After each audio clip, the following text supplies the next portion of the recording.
welcome everybody. It's Ukraine Update here with the Shills on a happy Canada Day. So all to you up here in the Great White North. Well, it's not too white right now, but happy Canada Day to you. And coming up soon, we got the Americans 4th of July thing as well. So lots of drinking and lots of fireworks in North America right now. Funny story. You know why ours come first? So that the Americans can see our fireworks and remember us burning down the White House. And then we send it down to them so they can have their own party as well. But turning over to all things Ukraine here. Hold on. I'm having a hard time with my super chat here. Let's see. Fuck you, Dick. I gotta finish typing this. I'll be there in a sec. Yeah. Well, I'm going to hit the button. We're going to turn it over to operator Starsky here. We'll get to some headlines, and then we got some cool stuff today, too. So let's get the man in charge on the scene.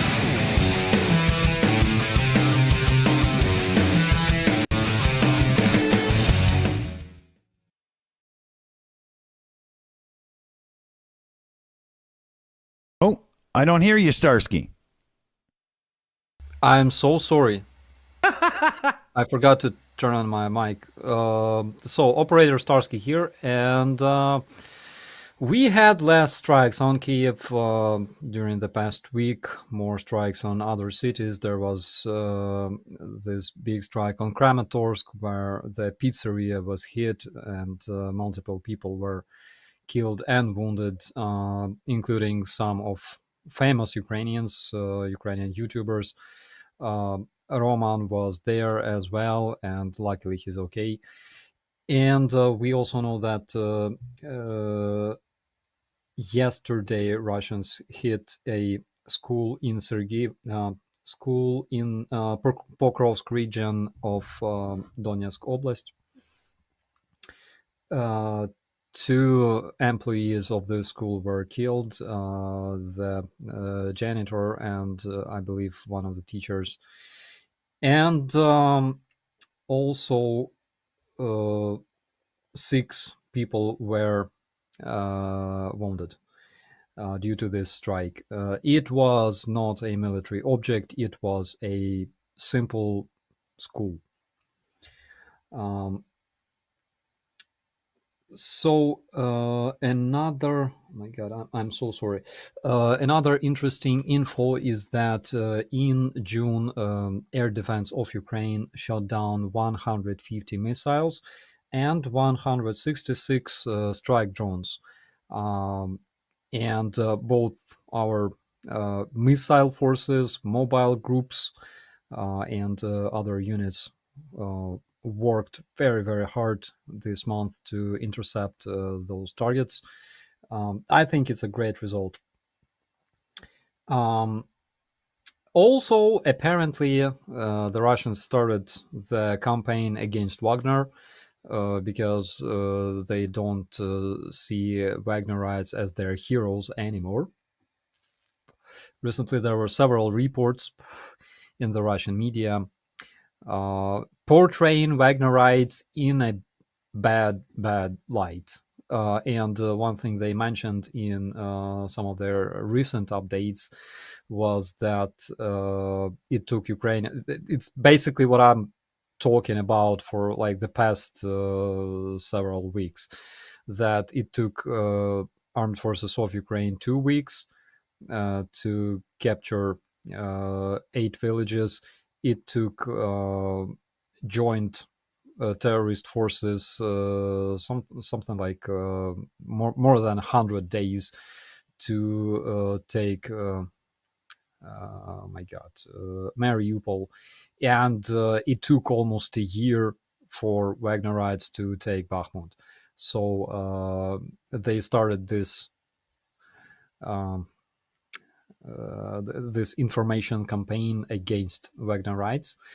And probably we will not be hearing much about Wagnerites anymore because I think Putin picked a perfect way to deal with this threat. So not much happened. And by the way, after meeting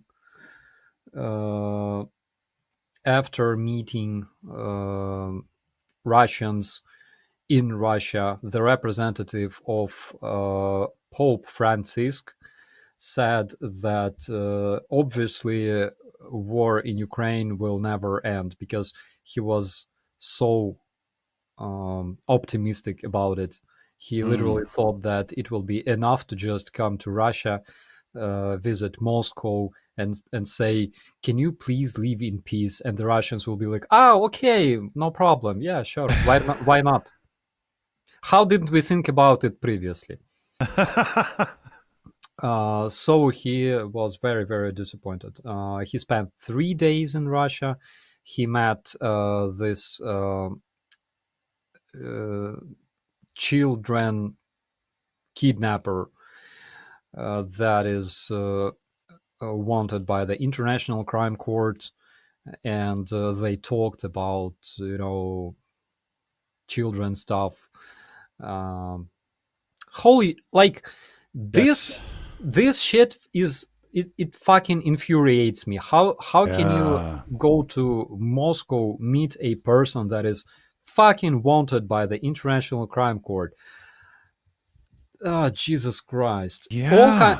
All kinds of religious organizations were here in Ukraine, like Buddhists, Hebrew, I don't know, Muslims, of course, because we have a huge community of Muslims in Ukraine, and all kinds of foreign religious organizations visited Ukraine, except Pope Francis, because he supports peace so much.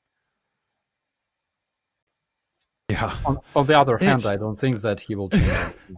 No. Well, and that one of his mistakes here, of course, is thinking that you can be reasonable with unreasonable people. I mean, I genuinely applaud every effort to have open communication with anybody who's willing to do it, no matter how intractable the issue. But if there's one thing we've learned about Putin and the entire regime, they have no interest in being reasonable on pretty much any fucking topic, especially Ukraine. So I'm not sure that going over there is particularly productive, and ignoring Ukraine in the process is absolutely counterproductive. It's not. No, it's a wow. Yeah. And our president mentioned it multiple times in all of his interviews, that you cannot negotiate with Putin because the dude speaks bullshit. Dude never keeps his word. The dude says that there are no Russian troops in Crimea. Then he awards Russian troops for taking Crimea. Then he goes, there are no troops in Donbass. And all that bullshit about don't be in Donbass and blah blah. And then he goes, "Why are you so hysteric? We are not going to invade Ukraine. Please stop this hysteria. We are peaceful people." And then he fucking invades Ukraine.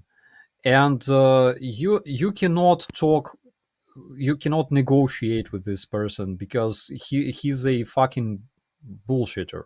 Yeah, he's not a liar. He's the liar of our time, right? He is. And the same agenda works for all of his subordinates, all of this Russian elite, because Putin is a KGB spy. He was taught to talk like this. He was taught to deceive people, to, set them up and shit, deny all kinds of stuff. And all of his subordinates, they adopted the same behavior, because this is how it works. Except for Prigozhin, by the way. Prigozhin and Girkin, they are not members of this Russian World Club. They are separate people. Thugs. But still Russists, anyways. Yeah. And this is how, and this is why our previous president failed negotiating with Putin. Our current president failed negotiating with Putin. And I'll go even a step further. I bet you could hook Putin up to a lie detector test on half of this and it'd pass. And the reason is he doesn't see it as a lie. You're not. even with somebody who is an absolute liar, somebody who will lie about anything, you can actually sometimes find common ground, because at least you share a common reality. He doesn't. His entire worldview, how he approaches everything from breakfast to how he puts on his shoes, everything is based on a completely different understanding of reality. You cannot negotiate with someone when you can't even agree on what words mean, what reality is. It's he lives in another world. It's that simple. Yeah. Well said, man. Well said. I am going to run us through a couple of shout outs that I've got here from the beginning of the show. Greg W. had thrown $15 into the fund for hashtag boom boom. So thank you very much there. And we also have drone fund from Angie, and that was $16 into the drone fund. So big shout outs there. Thank you guys. Thank you. And I come over here and I've got Commander 401 from the Shills in the chat there. The first one was $100 US. Hope this helps in getting the computer up to the point where it's not crashing and we can have a few more people on the show. Well, the fund is growing, so thank you, and I hope to get there soon. Commander then threw $50 US into the pile for the Boom Boom Fund. Put the flipper where the mouth is. And then Commander 401 threw in a second $50 donation, this time in the super chat, and it's for the Boom Boom Fund. Send the orcs back to hell and crush the Red Menace. I like that a lot. Then there was a generic username, has been a member 3 months in a row. A member message. I see open windows in Prigozhin's future. I could definitely see that happening as well. And then generic username just jumped in with a super chat for $10. Glad to see you, Starsky and the Shills family. What's the news? Glad to see you too. What's the news on the purge happening in Putin's House of Horrors? Let's see what Starsky's got there first. Guys, I missed all the questions. The purge. Well, the purge in Russia continues because this is how they do business in Russia. This young lady, I posted recently about this young deputy bank director who was sucked into a freaking window by some gravitational anomaly. I don't know. Everything is beautiful in this report. Why? Because she was like 28 years old. Do you know a lot 28-year-old deputy bank directors? Not actually, like no. I doubt that she was like a financial genius for some reason.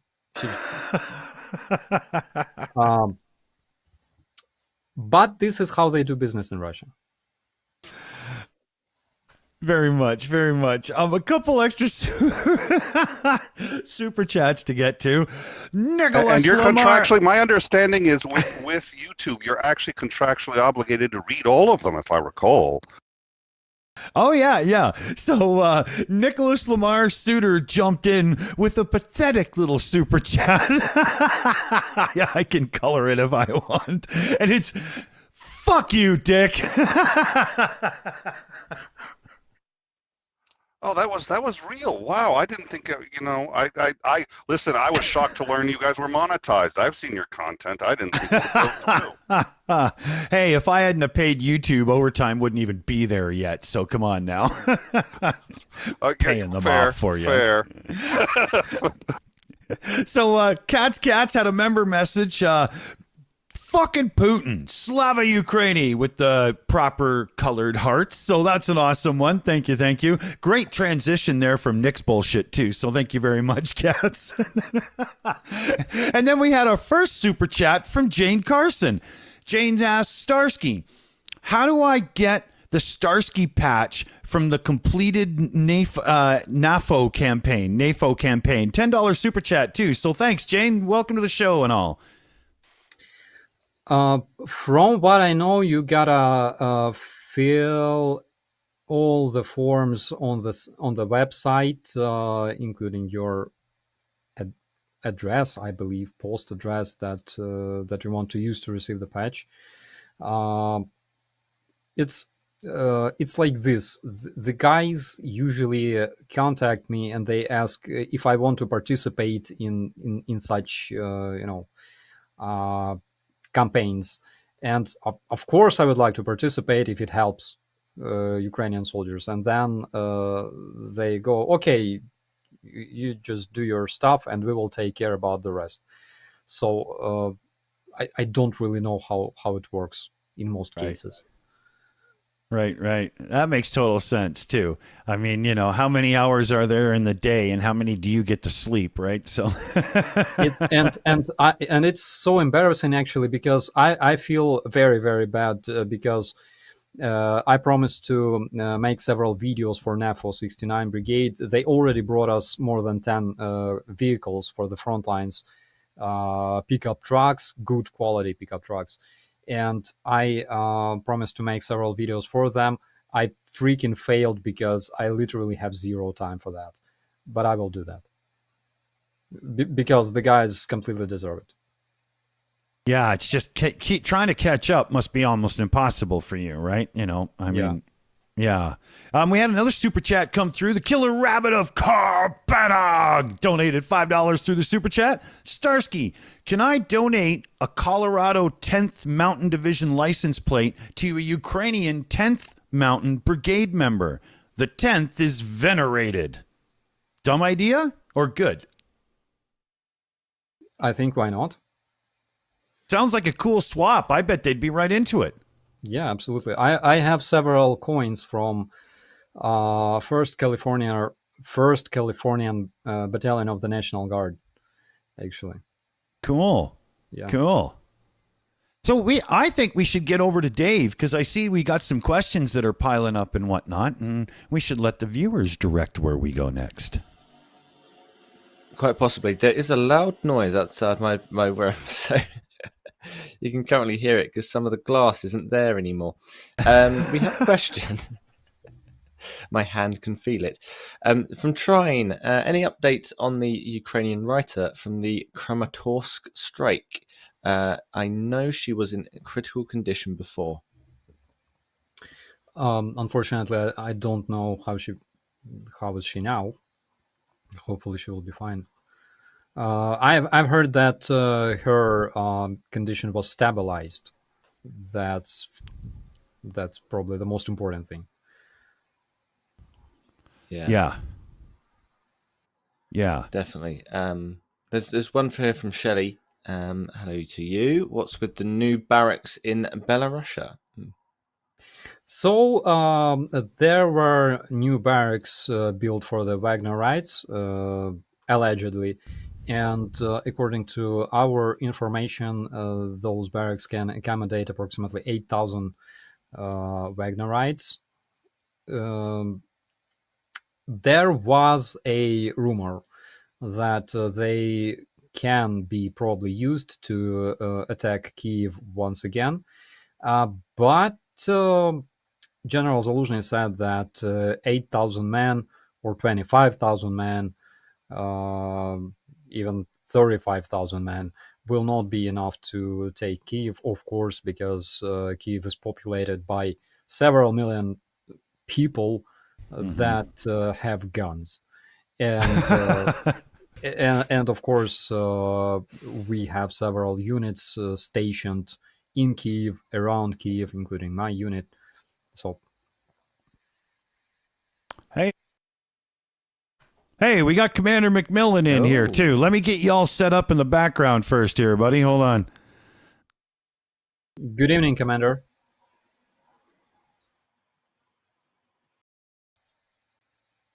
I don't think anybody can hear you yet, Commander. Hold on a second here. I could. I heard that. No, you guys can, but not out there is what I mean. Oh, that our audience isn't important, Dick. We've been over this. No,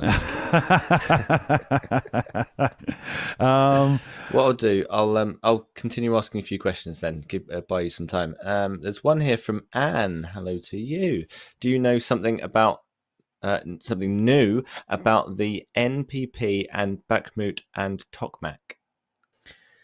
So about NPP, yesterday we received a warning from the Ukrainian military intelligence that informed everybody that the personnel at the NPP was ordered to leave. I don't know how to react to this, because on one hand, yes, Russians can use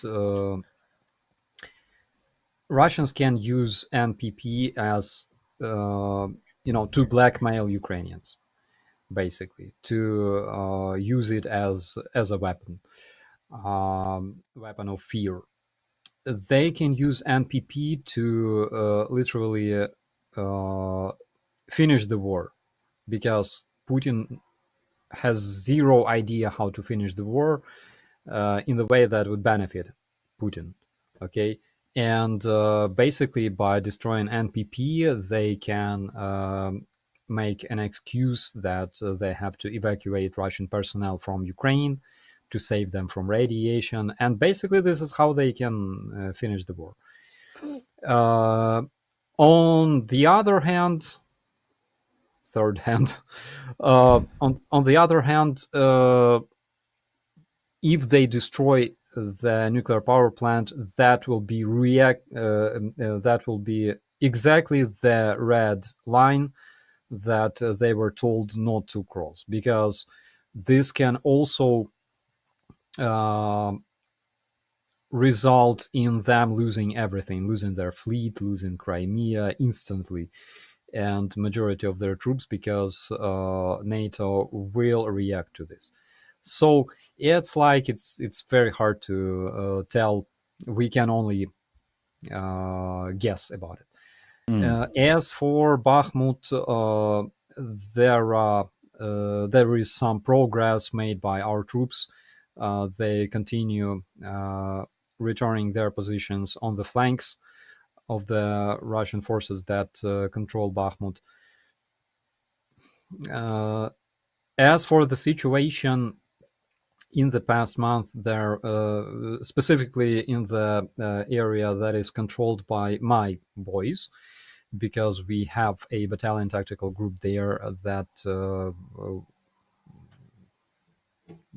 cannot really tell you the exact location, but they're there. Yeah. And they told me that they only had 2 massive attacks in the past month.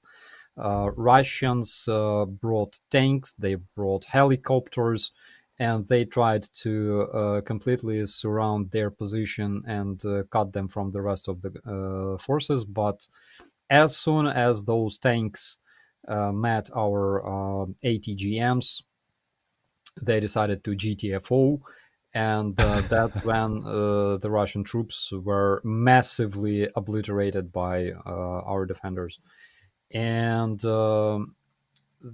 after like 18 hours of battle, trying to use their infantry, trying to use the advantage of having more infantry than us, they failed, and they realized that they cannot do anything much in this area, so they moved out. So as for Tokmak, I know that our troops are moving slowly but steadily towards Tokmak. Probably we will learn some good news about it in the future, but I don't guarantee that. The reason for that is because if you saw the southern front line, if you saw all those little spots of liberated territories, you probably noticed that the front moves evenly. That's why when one, let's say, battalion tactical group moves in and liberates some territories, all of its neighbors must move together with them, synchronized in a synchronized manner, in order to avoid troubles. Okay, so you don't want the spearhead to be cut off. Yeah, absolutely, because we already had such situations, and we learned from that a lot. Yeah. I'm going to jump in quick there. I think we got Commander McMillan all set up good now. Welcome to the show there, buddy. Howdy. I'm going to jump through a few shout outs here. So we've got Michelle threw $31 into the direct donation pile. There wasn't a message on it, so we're going to assume that's for the Boom Boom Fund because safe assumption around here. And then from Lynn, we had Drone Fund, Happy Canada Day, $20 donation. So thank you for that. Big thanks. And then if I go over here, I start with Spotless, first time super chatter on the show. So thank you for that. 50 Swedish krona. And it's a cool super sticker with a couple of happy balloons and a number 1. And there's fireworks going off. So, you know, North American party time, I think that one refers to. And then we had generic username for $10 on, sorry, I absolute have to ask, how are Futch and Fluffy doing? So I'll turn to you for that and we'll get back to them. They're doing great. Fluffy learned how to punch Futch. Okay. She scratches him all the time, but because she's so tiny, yeah, and she has those, you know, tiny claws, Fudge doesn't give a shit about it, so he basically considers it, you know, being scratched, being patted and stuff. So they became good friends. That is very, very important because you know, when you have a dog and cat and they have completely opposite languages, it sometimes, yeah, it can cause some problems. Oh, yeah, for sure. Let me get to my spot here. Okay, so we had Nelly Cat, and this was, how do you say it properly? Hungarian forints? 2,000 Hungarian forints. I think I got that right. How is Max? Is he abroad for training?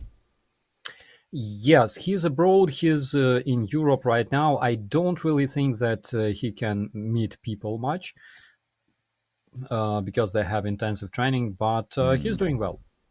Cool. Basically, he's in the country where I wanted to be after this war is finished. I'm not going to tell you all the secrets, though. But it's a very, very nice country with very nice beer, sausages, and they produced some very, very cool porn back in the late 80s. Love it. The Killer Rabbit of Carl Banog threw $5 into the hat there. I think that's probably American. Starsky, I will email you for an address to send items to. I also have some military patches for you for your birthday. One is, which is coming up, one is an A10 Warthog patch. That sounds pretty cool. Wow. Cool. Yeah. Thank you so much.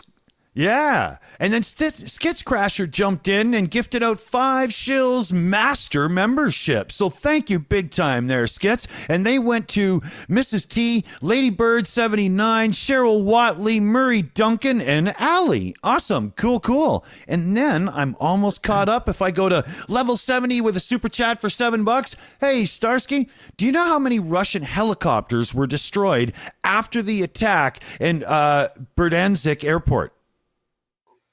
I think we will learn the exact number tomorrow, but we received a lot of satellite footages regarding all the Russian vehicles that were concentrated in Berdansk. Quite a few of them, actually. Cool. Before we go over to Dave for a few more questions, Commander McMillan, did you want to get in with anything? Yeah, 2 things. One, about the attack on the airfield. I've seen satellite imagery of it, and I have a little bit of training and photo analysis for that kind of stuff. My count was there were between 8 to 10 helicopters destroyed, or at least damaged. That would be my guess. And I wanted to ask Starsky a question regarding, there's some speculation I've been seeing in some video that kind of confirms it, that Ukrainian forces have crossed the Donetsk on the vicinity of the Antonevsky Bridge and are holding a small bridgehead there, and that the Russians tried to counterattack in that area and were heavily repulsed. Yes, it's true.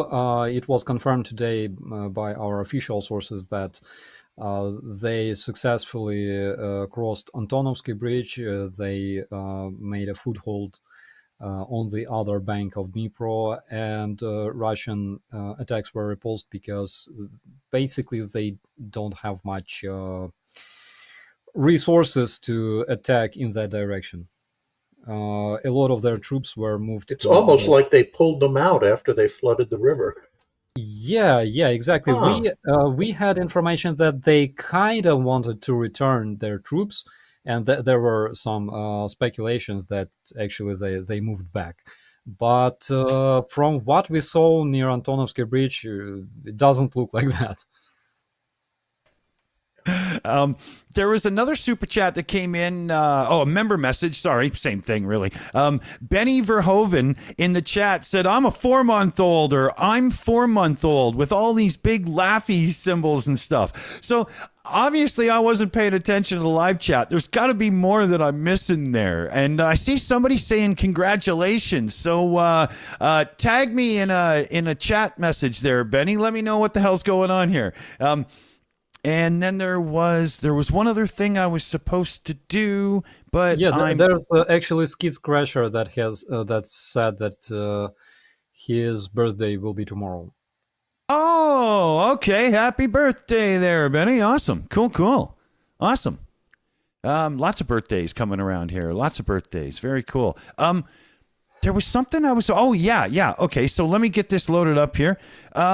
There's a shout out here we wanted to do today, and this is a petition over on change.org. Stop Russia from destroying or damaging the Zaporizhzhia nuclear power plant. And it's not about raising money or anything. This is just to get people to it's like get NATO on it, like make sure that this can't happen. The link will be dropped in It Just Was by Allie. You'll see it's floating around right there.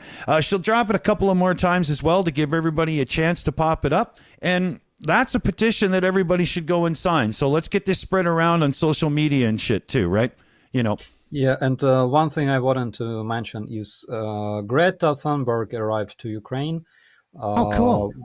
Yeah, basically she raised a lot of awareness about what happened with the Kakhovka Dam, and she will be involved into a specific investigation group that will investigate the results, the aftermath of this disaster. And basically she will be in the group that will develop ways to punish Russia for that. That's going to raise the alt-right and incel group straight through the roof. Yeah. Oh, yeah. They loathe her for some reason. Oh, yeah. And anybody who thinks Andrew Tate is a cool guy hates her, right? And, that says a lot about those people, like it says it all. So, Yeah, let's check in with Dave there and see what the viewers are talking about and chatting about in the live chat there, and get ourselves caught up as well. Absolutely. Let's go to a couple of nuclear points that were made. Generic username, member for 2 months. Hello. Wouldn't the winds carry the fallout towards Russia also? That makes sense. And a new member, Elizabeth, ride home. Hello to you. What about the cooling water for the reactors? Any recent news? Not much, actually, not much. As for the radioactive cloud, if this power plant gets destroyed, actually we made a small research and appeared that the cloud will go southwards towards Crimea and Donetsk, I believe. But we talked to several experts. They said that even if they use explosives to destroy reactors, the aftermath will not be as bad as it was in Chernobyl. It will be rather something like Fukushima, maybe. Still, though. Yeah, because instead of cesium, we will face strontium, and it's bad, but it will not be as bad as Chernobyl, because in Chernobyl a completely different type of reactor was used. This one in Zaporizhian power plant is different. It's more safe. It's able to perform cold shutdown, and it's more or less protected. But again, I read about the safety measures that were installed in Zaporizhian power plant, and at some point they decided that in case it happened actually after Fukushima disaster, the guys decided to make this power station more safe in case there is some kind of earthquake, even though we don't have much earthquakes in Ukraine, but still, or I don't know, meteorite falls down, whatever. So in case there is some kind of malfunction, some bad malfunction in the reactor goes down underground, and it's contained under the ground, and it's not able to blow up as bad as the one in Chernobyl. But one thing they never tested was how will this reactor react to the Russian explosives, because if Russians plant a lot of I don't know, EODs or I don't know, enforce the explosives with like artillery shells and things like that, the result might be completely different. Well, and that's to be honest, that's kind of my concern, which is that with Chernobyl at least, there was still a large chunks of the shielding around the reactor, and Chernobyl didn't have, like, it didn't catch on fire and throw everything into. There was definitely some fires, but it wasn't. If this is a deliberate dismantling of all of the safety procedures, detonating all of the elements of the plant that would normally protect against a meltdown or anything like that. And I don't trust the Russian ability to successfully even sabotage the plant. I mean, they're probably just putting explosives on everything they can find. So with any luck, they don't know what they're doing. But I think it is a very different thing from Chernobyl, and if they deliberately set any of either the waste or the original reactor materials on fire, I think it ends up being a really big problem. And I don't count on the notion that most of this is going to head actually into Russia, which is a distinct possibility. I don't count on that slowing them down for a second. Yeah, and the truth is prevailing winds shift in that area. So yeah, now exactly. they're southerly, as you said, but in a couple of months it'll start to shift up to the northeast a bit. But that's not going to. I assume you both concur that that is not a factor. If the winds were right now going straight over Russia, exactly. I don't believe that would be a factor. It's not going to be something affecting their decision-making process. Yeah. And I think you're correct. If this is a deliberate incapacitation, they could. I hesitate to say it, but I know that anybody who's an explosives expert would realize this. If you put a shaped charge on the containment vessel, everything comes out. Yeah, they have the ability to do some serious damage with that. If they know what they're doing, which, well, I mean, okay, look, so when they blew the dam, we all expected a lot more flooding a lot faster. The reason it didn't happen was because the entire dam didn't go. It went in pieces and reasonably slowly. It is hard to not obliterate a dam when you detonate explosives, and they couldn't do it. So it's like I'm thrilled that if anybody on this planet is going to be planting explosives at a nuclear power plant, that it's the Russians. Yes.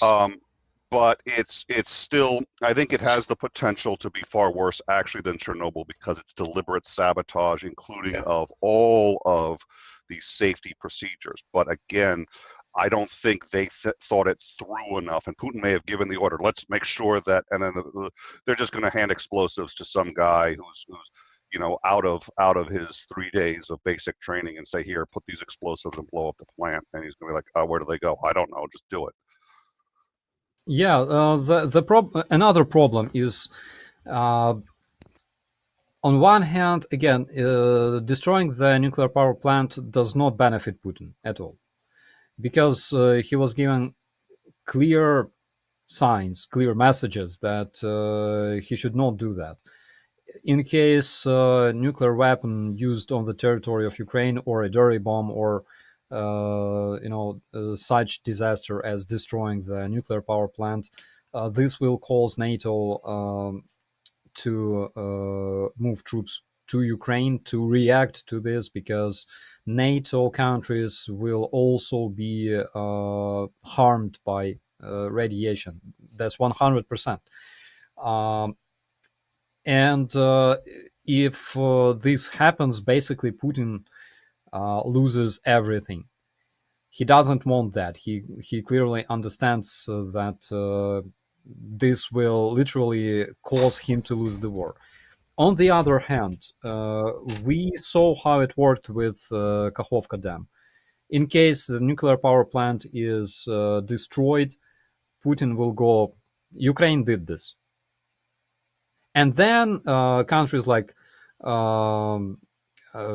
Belarus, countries like Iran, I'm sure that even Hungarian Orban will be like, we should investigate, so maybe even some other European countries will, join this. They will go like, we have no proper evidence that Russia did this. Could be Ukraine, of course, because of course Ukrainians would be stupid enough to destroy their own nuclear power plant and end the dam and stuff. So they will play, this game of sitting on two chairs at once. Could happen as well, and Putin may expect this, but I don't know. It's very hard to think like Putin, because I'm not an asshole, not as big of an asshole as Putin.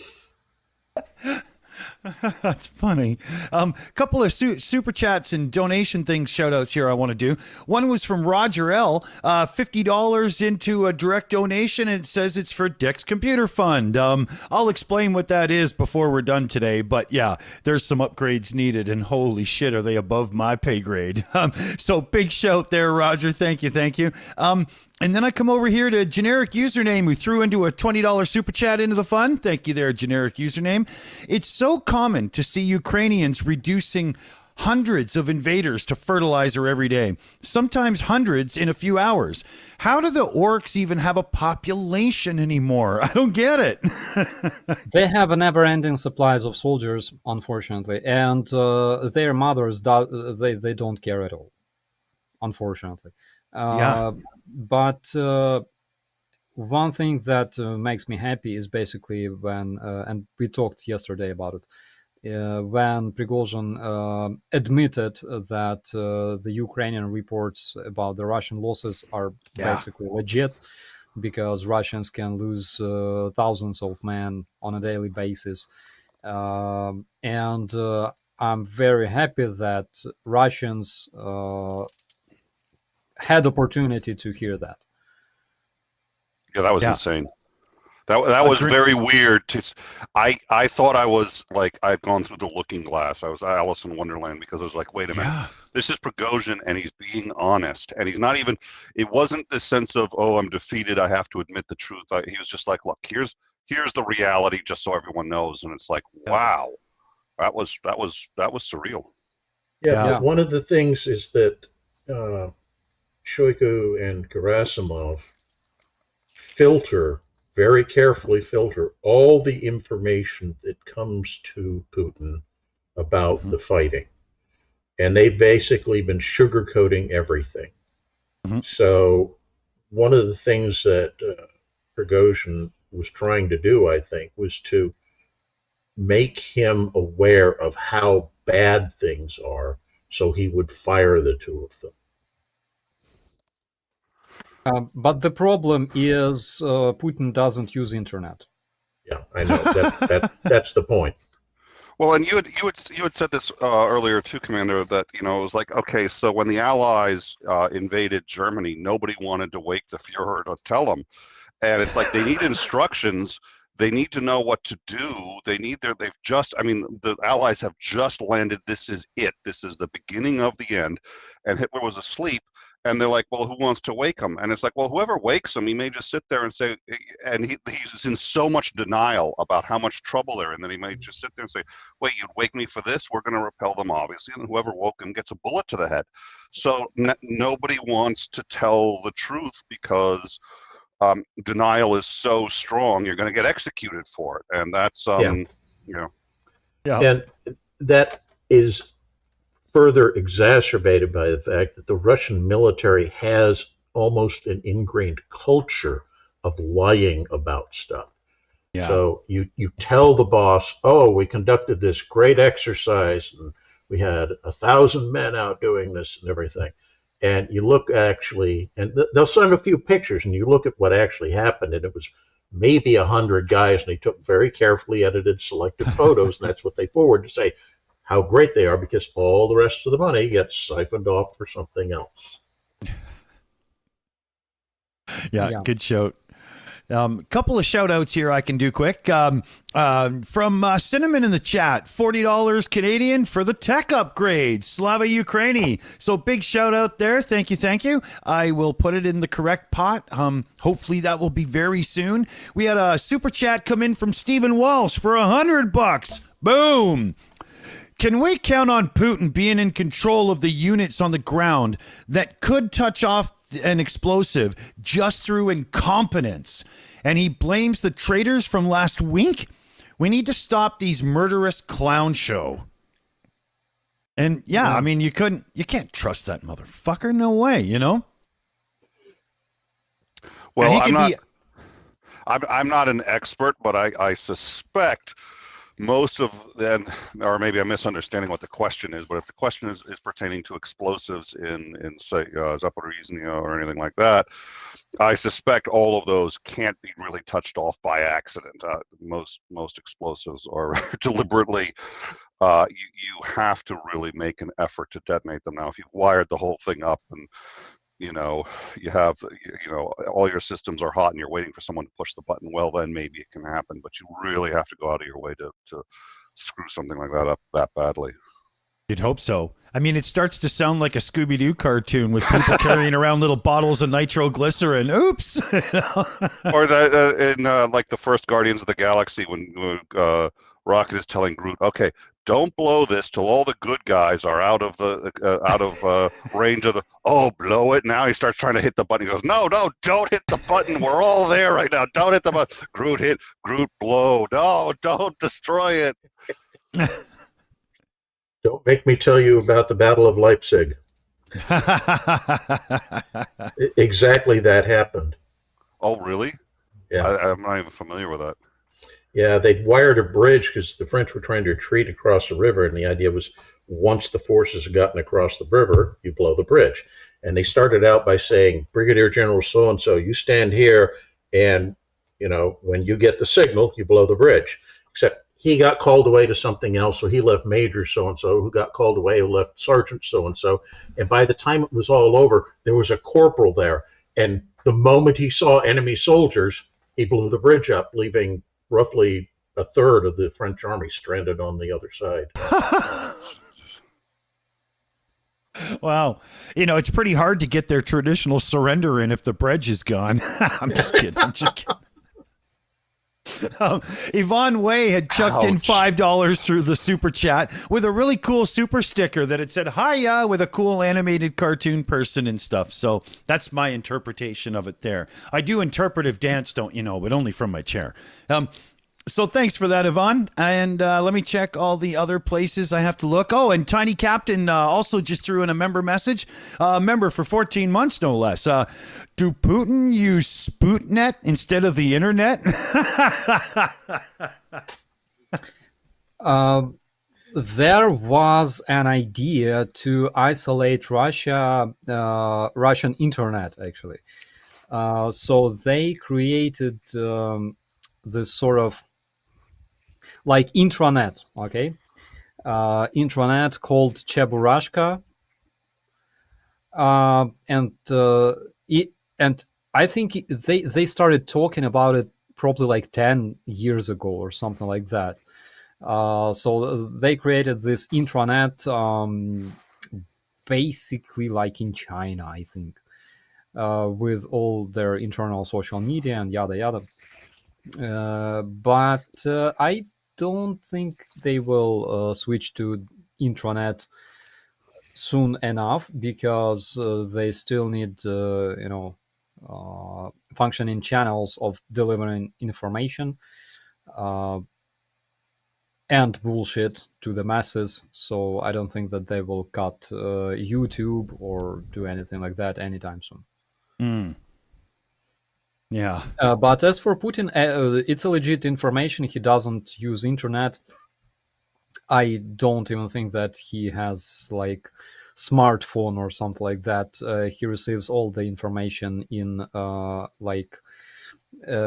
paper files. It was confirmed multiple times by his ex-subordinates and officers. This is how it works. The dude doesn't use internet. He doesn't even have like a fake account, to read Reddit, which is insane. Everybody does that. Even now with the boycott, people still use fake accounts to still go to Reddit. We had a member message in from Skids Crasher. The Shills, FTW. We could do for the win, fuck the world. There's a couple there, right? I'll say for the win because, it's probably more accurate. And then Cats jumped in and gifted us Shills membership, and it went to Cinnamon. Yeah, cool. So thank you and welcome and all that cool stuff. Let me check over here. It looks like we're caught up. We should probably go to Dave for a couple of questions then. There are some interesting ones. How is Max's brother, Ihor?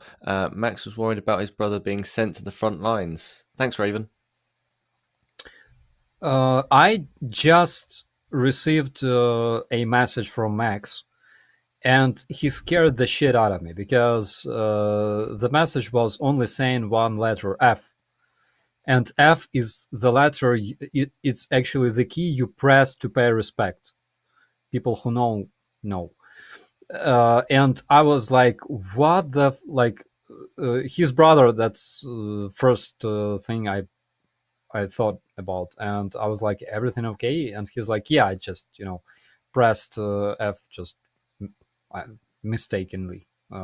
So he scared the shit out of me, but I know that his bro is not far from Bakhmut right now, and he seems fine. Cool. There's plenty more. There's one here from Zilorio. What do you think? Did Prigozhin actually get to talk to Putla and tell him the reality in the field? Maybe another reason Putin's cracking up so badly. I think he reported that to Putin.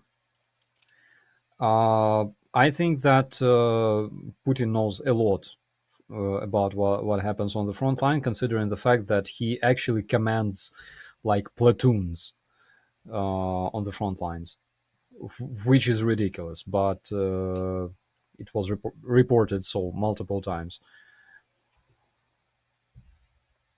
Yeah, I think what people don't understand is Putin actually does use the internet every single day, but for him the internet is Prigozhin and some of their generals with sock puppets saying, hey, I'm Google, and so they do this for him, and he's like, oh, I have now checked Google and everything's fine. My suspicion is, I mean, Prigozhin must have some idea of what wow, I keep wanting to say Hitler. Putin, wow, I don't know, that kept going in my mind, and I'm sitting there going, no, I'm pretty sure that's not the right name, and I was a little brain fart there, but I'm pretty sure, he knows what Putin does or doesn't know, but by this point, Prigozhin could sit there and have a meet and greet with Putin, and Putin's not going to listen to a word he says. Now, Putin's pragmatic enough that after everything's cooled down enough, and it actually probably has by now, he's going to sit there and say, okay, how much truth is there really to this? I don't see any evidence that he's cracking up right now, or that his regime is falling. They're diminished, and he's dangerous now. He's going to do something unpredictable, because that's, in his view, how he regains control. But I don't have any expectation that he's either aware of really how bad he's losing, or that it's going to influence him either way. There's an interesting. Go yeah. ahead. Go ahead. No, Stars. after you, please. Oh, there's an interesting conspiracy making the rounds right now, which is that Putin actually was working with Prigozhin in staging this uprising, because he wanted it as a pretext to oust Gerasimov and Shoigu, and that they caught wind of it before it occurred and stopped it. And if you look at the press conference, or whatever, the meeting that was televised that he had after the fact, they say if you watch his body language, he kind of looks like he's both weak and scared, because the argument is that the coup is effectively the opposite of what we thought. It's Shoigu and Gerasimov who've quasi-seized power and left Putin in as, a front piece who has no power at all. That's the theory. I'm not saying I agree with it, but it's an interesting thought. Well, and elements of it might be defensible. I'm sorry. Yes, Starsky, you were going to say something, and sorry, please. It's an interesting thought, but to me, the very fact that Prigozhin actually vocalized a lot of things that were not supposed to be told to general public, it proves that it's a different situation. Because, again, in Russia, everything about the Russian losses was classified officially. Like back in April last year, like several months after the beginning of the invasion, they saw like those huge unexplainable losses of Russian troops in Ukraine, and they immediately classified everything to avoid leaks, to avoid demoralization of the Russian population and things like that. So it's again what Prigozhin said about the true Russian losses on the front lines on a daily basis. It's a disaster for Russian propagandists. Yeah, that makes sense. I think I think there is definitely an argument to be made for something along those lines, that Putin had actually said, "Hey, Prigozhin, buddy, would you mind doing this, because it's going to give me leverage to blame them for what's going wrong, or whatever." I think it's a defensible position. I just think, basically for the reason Starsky outlined. I think it's unlikely because there would have been ways to accomplish that task without Prigozhin getting as close to Moscow as he did. The fact that it went that far even suggests to me that no, that was not the case. Yeah. I would have to agree there. It all, like, there's such underhanded, evil, twisted that, it all kind of makes sense. But then when you really think about it, it was a bit far, a bit much, Yeah, but I still think that there's a valid argument to be made that there is a shit ton of plotting going on behind the scenes. Oh, yeah. Oh, yeah. Yeah. Yeah, if they were putting that much effort into the actual war instead of warring each other in the background, maybe they wouldn't be doing they would have at least kept up to the snail, know. But, from the Wizard of Oz for pulling the curtain back on the false wizards, Putin's army of flying monkeys. We got a direct donation in there for $20, so thank you very much there. The Wizard, doing it right, doing it proper. Love it, love it. Time-wise, we're still okay. We don't want to go too much long. We don't want to keep Starsky up too long or anything. So let's turn over to Dave for a few questions and see how everybody has for answers. Sure. Galatian asks, Commander, can cluster bombs be used to clear minefields? Is that wise? Yes, but not efficiently. Wow, really? Yeah, I mean, the main mine clearing explosive version that they use now are what are called line charges. And you have this big giant reel that's got explosive charges on a line, and you fire it out, and it lands, and it goes off, and it's supposed to the shock of the explosions of all these little charges along the line cause any mines that are near it to detonate, and you create a path through the minefield. In theory, you could kind of do the same thing with cluster munitions by, firing them in a line that you want to march down. But that would be problematic because it's going to leave spaces that where the explosive shock is not going to cause mines to detonate. And Russians have such a machine that was copy-pasted from the American demining machine, and they actually used that against our troops in Bakhmut and Rubizhne. And the guy said that the shock wave is massive. You have impression that the world collapses around you. Well, but the Russians have a very different method of clearing mines. They basically just go, "Hey, Private Oleg, could you come here for a second? We want you to walk over there," and boom, mine's cleared. Leave your pack and your gun. You're not going to. Yeah. Let's just grab some. I wish that. I mean, it's funny because it's true. Unfortunately, I mean, that's really how they. It's not a.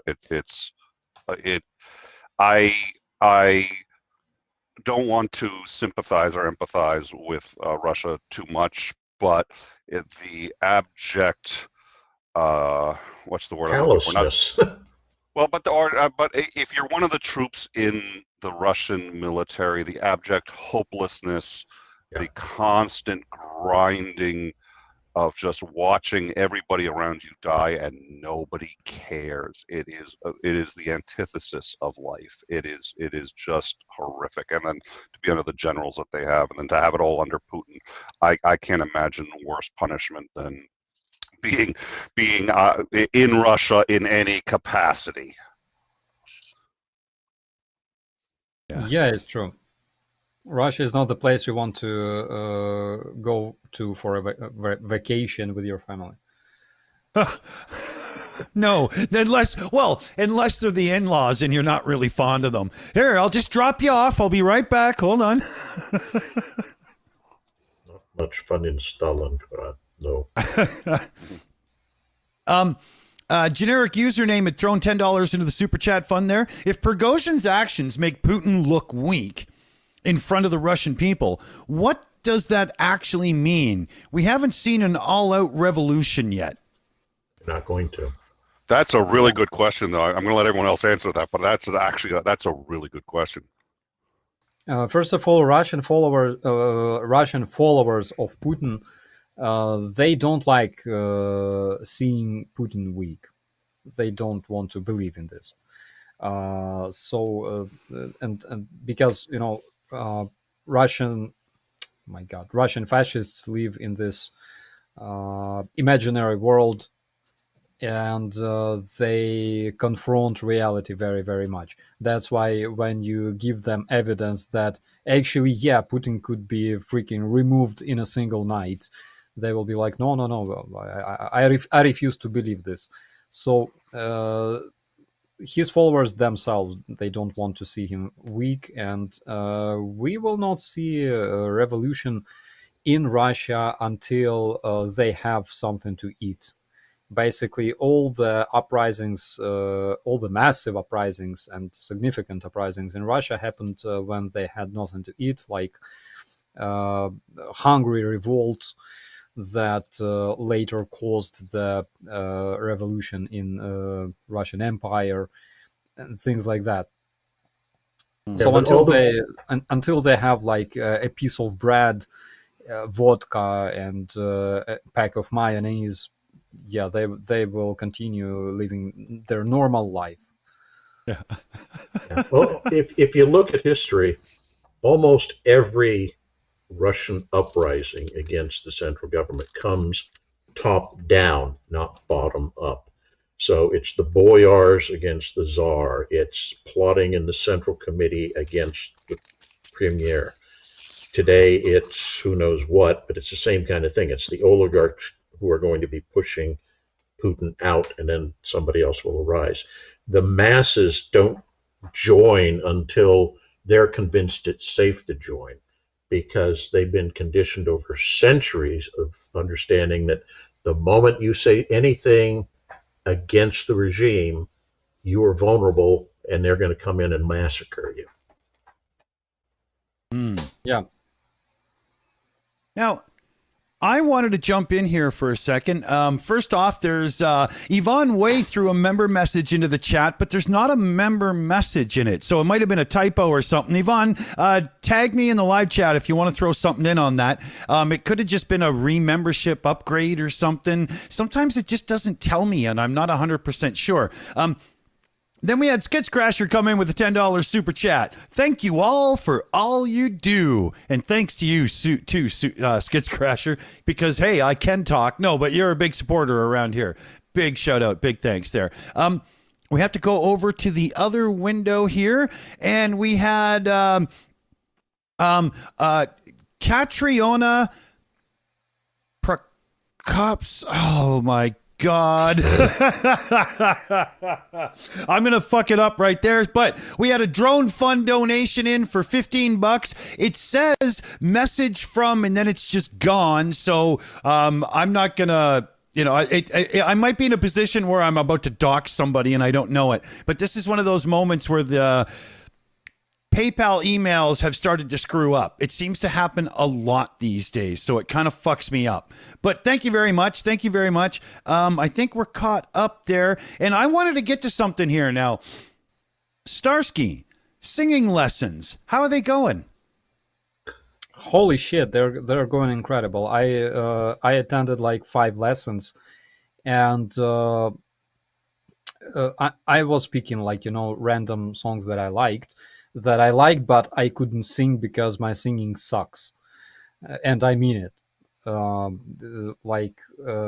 didn't realize that I shouldn't breathe only through my mouth when I sing, and during last lesson, I made a freaking discovery. Me, 37-year-old man. So it goes well, and apparently I found a style that suits me okay, which is basically like country music. Yeah, and we have a recording, and we can play it for you, but we need to get a few more things into the Boom Boom Fund if we can first. We've got a goal we're shooting for here, and we're close.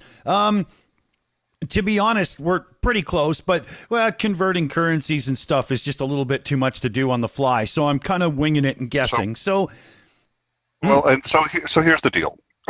If we make the goal here on the Shills, if the goal is made, Starsky will sing. If the goal isn't made, I will sing. So let's just carrot and stick, dude. Yeah. Donate everything. Donate your mother, your father. Just don't let Nick sing. Inner Dinosaur says it's a war crime. Well, obviously, so there are definitely then people in the live chat who've heard me sing before. So at least we're all on the same page. Trust You know me. what? I don't even have a house. I'm going to go out, mortgage it, and then remortgage it just so I can donate.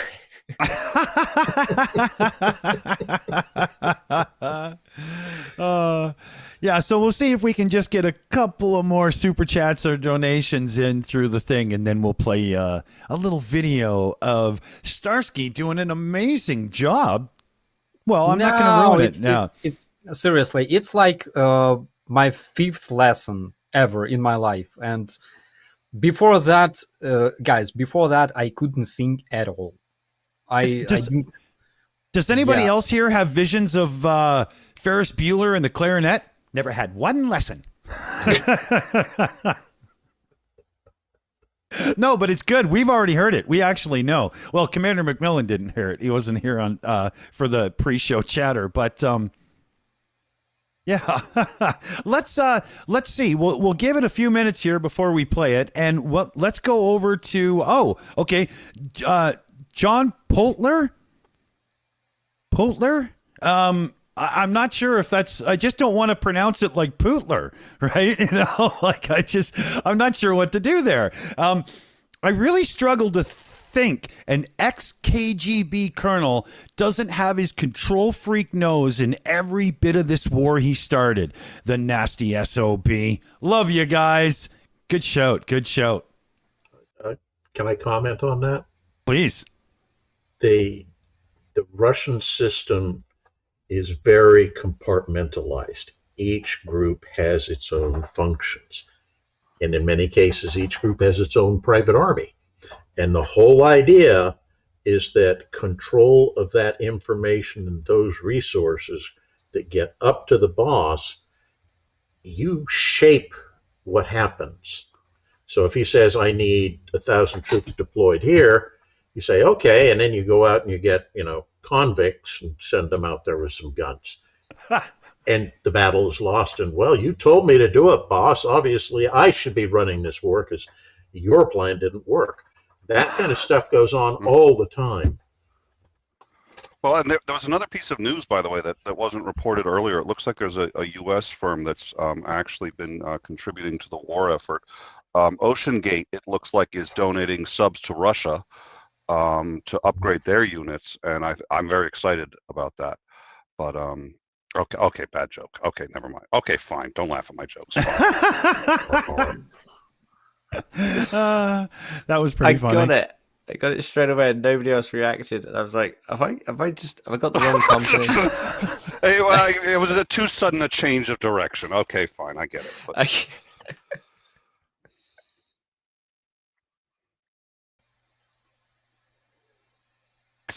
Okay, so that's the thing, right? Which is basically just like, okay, we give Nick the mic and we're just going to kill the show. Show's over. When you give Nick a microphone, you give him a pistol loaded at your stream.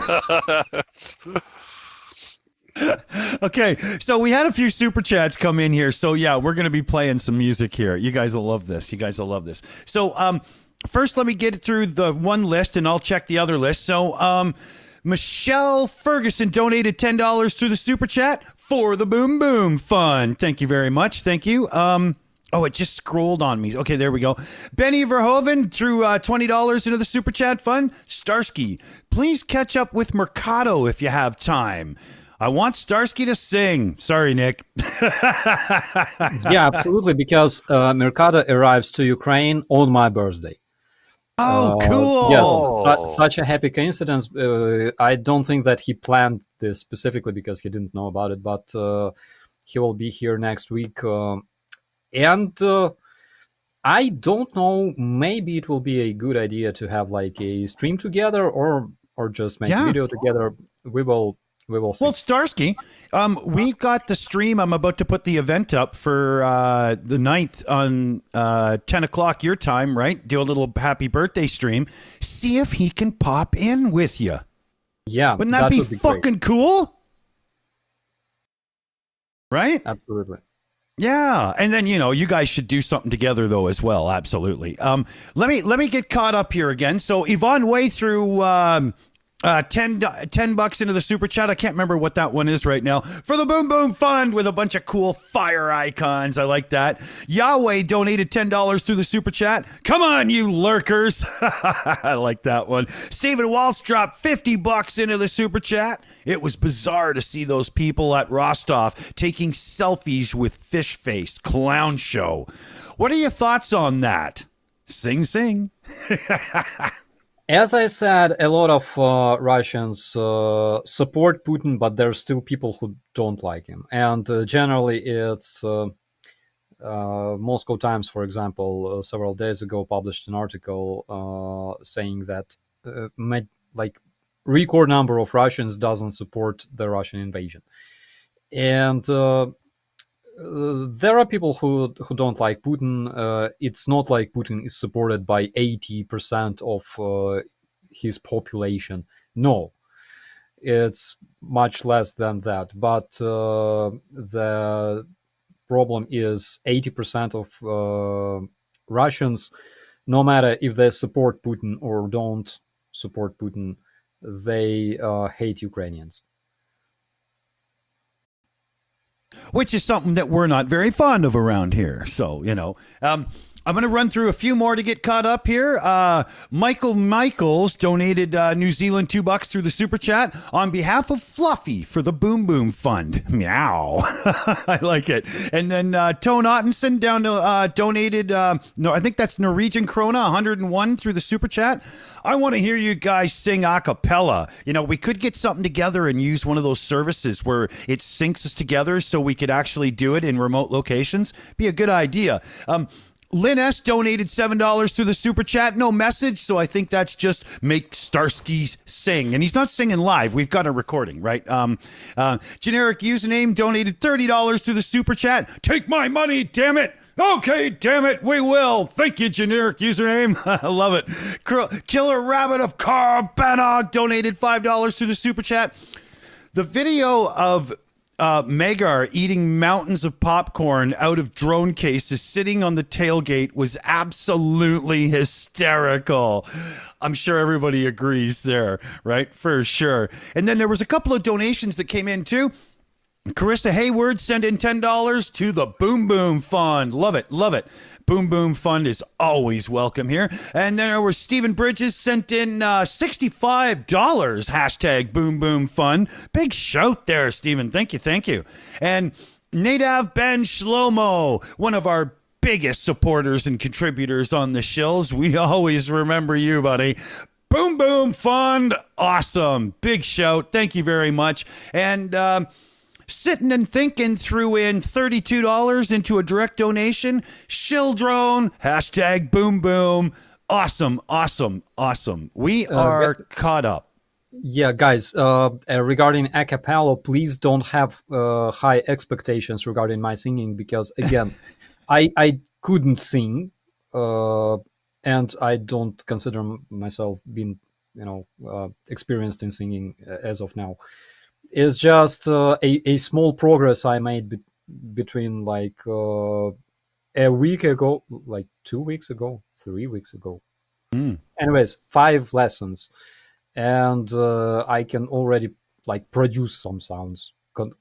I cannot really control my voice, and if it sounds good, it's rather because I was lucky, not because I was good. I'm not sure about lucky. I think there's just some natural ability coming through. Paul Good Deberitz, I'm not sure how to say that. Norwegian 100 Norwegian krona for the Boom Boom Fund and some pet food. All right. Awesome. Thank you very much for that. So we are caught up, and you know what that means? That means I can get us into the mode here where we can hit a button. So, I will get myself out of the way, and we will put on the video. It's about a minute long, and this is Starsky, 5 lessons in, singing a really cool track. Check this out. I think you guys are going to love this.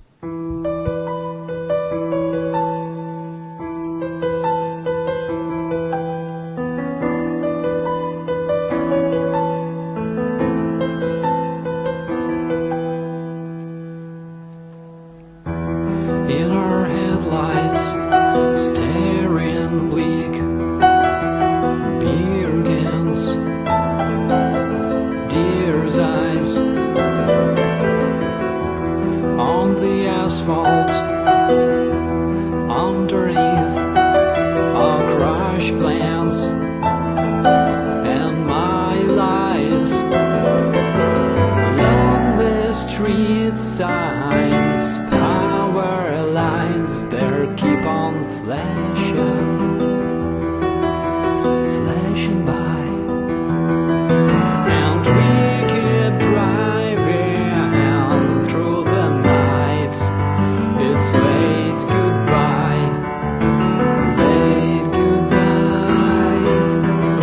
keep driving through the night. It's late goodbye.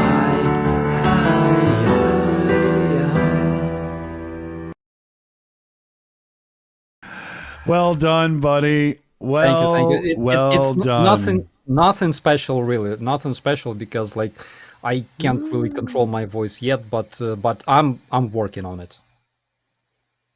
I'm impressed. I took some vocal training and whatnot. I know it takes a while, so good job. Oh yeah. Because when I first sang for my teacher, of course, because she was professional, so she was like, "Yeah, I see problems that you have, and we will work on those problems." But I could literally see her inside of herself. She was like crying. She was like lying on the floor and like wiggling her arms and legs. I like it. Yeah, I was impressed. I mean, from your other experience singing up until now has been like proper heavy metal scream growly, right? So this is a completely different animal to be stepping into. Oh yeah. Yeah, I'm teaching my teacher how to growl. Cool. Yeah. Got to work on your command voice too, right? Yeah. It's reminiscent of the transition that Chester made in Linkin Park, where it just started really heavy and then just went very soft. Yeah. Good call there. Yeah. We had a super chat come in from Jared B. $10 super chat. Thank you there, Jared. Give Futch a scratch for me. Lost my dog to cancer on Thursday for the Boom Boom Fund. Oh, sorry to hear, Jared. That's tough times, man. One thing about this song, sorry for the off topic, but I watched Poets of the Fall, and I realized that you should only sing their songs with like South American accent. You cannot do it otherwise. It doesn't work. You gotta do it like they do.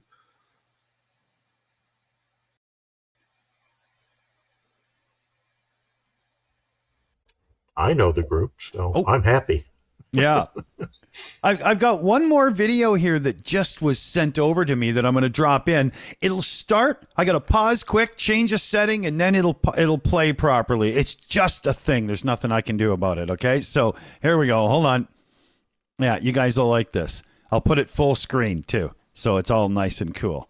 Where is it on my list? There we go.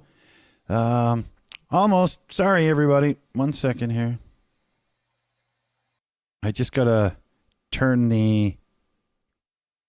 There it is. Okay. Blah, blah. Here we go. Cool video.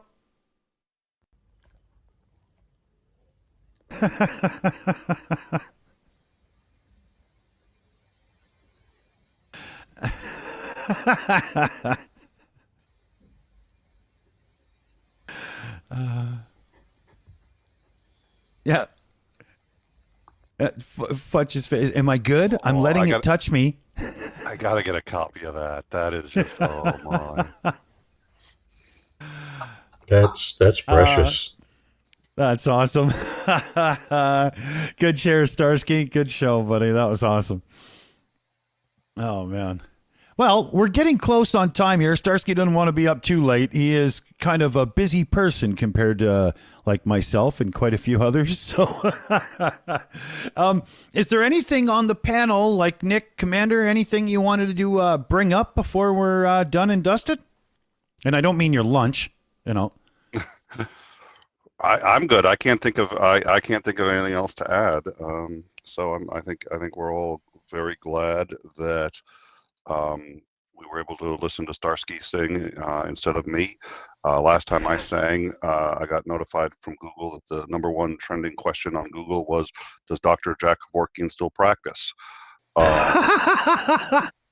So I think we all dodged a bullet there, and thank you all very much. Put that poor thing out of its misery. Yeah. Kill that cat. It's already dead by the sounds of it. What do you think, Commander? Any last thoughts before we're done here? Not a lot. The one thing that I'm seeing militarily that's going on is that the Russians have really lost any practical offensive capability. Everything we've been seeing is, they just get slaughtered when they try and attack. So at this point, the initiative of battle has transitioned, and I think Ukraine is driving the train at this point. How fast they can go is going to be dependent on a lot of other factors, though. Okay, yeah. Okay, we got a couple of shout outs to do here. One sucks because it makes me an asshole. So, oops. It was Cats who had sent in that one donation. And instead of reading Katz's name, I started reading out Katz's actual name from the PayPal account because the message was missing in the email, right? So yeah, Katz, I'm really sorry, kind of, doxing you out there. At least I didn't tell everybody that you live at 666 Salem Avenue. No, I'm just kidding. But yeah, that was a £2 donation in, and we'll throw that into the Boom Boom Fund. Thanks, Katz. And then Jane Carson had thrown a $10 super chat into the pot there. I want to send Starsky a Glock 19, but I can't get in touch with him. Well, I can help you get in touch with him, but I don't know if it's very easy to send Glocks around in the mail. Maybe purchase and you get it delivered or something, but I can help you there, Jane. No problem. You can send it in the mail. That's perfectly fine as long as you're okay with a full body cavity search. I mean, they tend to respond to these things, but. That's funny. And then we had John Poulter jump in. Sorry, 1 sec. £5. This is for Starsky singing. Yep, that was nice, man. Good job. I agree. Thank you so much. It wasn't singing. It was just, I was just trying. But again, I couldn't sing completely, like at all. I like this. Is why I'm so surprised. Regarding Glock, thank you so much, but I don't think that first it's possible to send it via email. Oh my God! Of course, it's impossible to send it via email. Via post, basically, and even if I receive it somehow, I won't be able to use it because so. Let's say people in Ukraine cannot use handguns yet. And even if I quit the army, I will not be able to use it. If I'm in the army, in theory, I will be able to use it, but after I quit, no. And my contract already ended in March, so I'm basically mobilized now. Right. So yeah, I mean, that's one of those. It's a minefield unto itself, maybe. But I like the thought. Hey, got weapons? Need a few? Yeah, kind of. Let's turn to Dave. There. What do you think, buddy? Yeah, it's always very interesting how different every stream is, and we always try to make a big deal of all the people that help us in the background, all the people on Discord, everyone who's just making this flow as smoothly as possible. And also, you probably know, Dick, from when we were speaking on my channel like years ago, how there was a huge ratio between the number of people subscribed and the number of people who are actually watching live. And you always had this on this channel, which is really cool. And it's great to actually see so many dedicated people that are actually turning up every single week to these streams. And we could just get a dozen supers out of fucking nowhere, basically. And that's just amazing, because much bigger channels don't get the viewers, don't get that sort of engagement, Yeah. We like you say, we have been lucky that way. I don't know if it's just the people or what we do. I don't know, but it's worked out, and we've been able to really do some good for Ukraine and whatnot at our channel size as well. So totally agree there. Speaking of doing good, Benny Verhoeven just jumped in with a $20 super chat there to round us off near the end. Starsky, thanks for letting us know all your info on life and whatnot. And the Shills with a couple of big red hearts. And where is the full version of that song? It doesn't exist. I literally made a small piece right after returning from the vocals lessons. Actually, I made this song in several takes because I recorded... so in this video, I'm singing actually until the ref, and then I had to make several takes because I didn't like how it sounded. But the coolest thing was that I didn't do the piano. I literally used the karaoke version of the Poets of the Fall, Late Goodbye instrumental version. Oh, okay. Yeah, cool, because I failed the second part of the song, I had to make another take, but I left the video. Okay. But yeah, I'm sure we'll be granted more looks into things as they evolve and stuff soon. So, as they say, watch this space. Stephen Walsh threw a $10 super chat in there. Thanks, Starsky. You all rock. Russian warship, go fuck yourself. You can ship Starsky a P-80 and he can build that by hand from parts. I like that one. And then Ohms, member message, 10 months in a row now. Thank you there very much, Ohms. Cheers, Hirom Slava. Good shout. So yeah, remember, keep pressure on your local, regional, and national governments to make sure that they're doing everything they can to support Ukraine. The more that we let them know, snail mail, email, show up at their house and throw rocks at the window. I mean, whatever you think personally is appropriate, but get their attention and make sure they're doing as much as they can, because as much as we all can help, when governments step in, that's when big fucking money starts getting slung around. A huge shout out there to CF Beauty for running the live chat for us on the Shills account and taking care of all kinds of stuff in the background and shit too. Ali always does a little research for us and whatnot for the Ukraine show, so big shout out there. All our mods, thanks and whatnot, and we'll turn it over to the man himself, Operator Starsky, for the last words of the day. Thank you so much for your support, and thank you so much for being my family, because it's very important for me. Yeah, we'll see you in a week on my birthday. It will be on Sunday, 9th of July, on the Shills show. Yeah, I will try to bring Mercado with me, because again, he won't have much, things to do, I believe, on Sunday evening. So yeah, I think it's a good idea. Yeah, that would be really cool. That'd be awesome. We'll hope for the best. You can't expect anything, but, it would be cool for sure. So, yeah, on that note, fellow babies, I think we're out of here. Remember, if his last name is Putler, his mouth is full of bullshit. We got to run, everybody. Take care out there. Slava Ukraini. Good night.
It's over. Go home.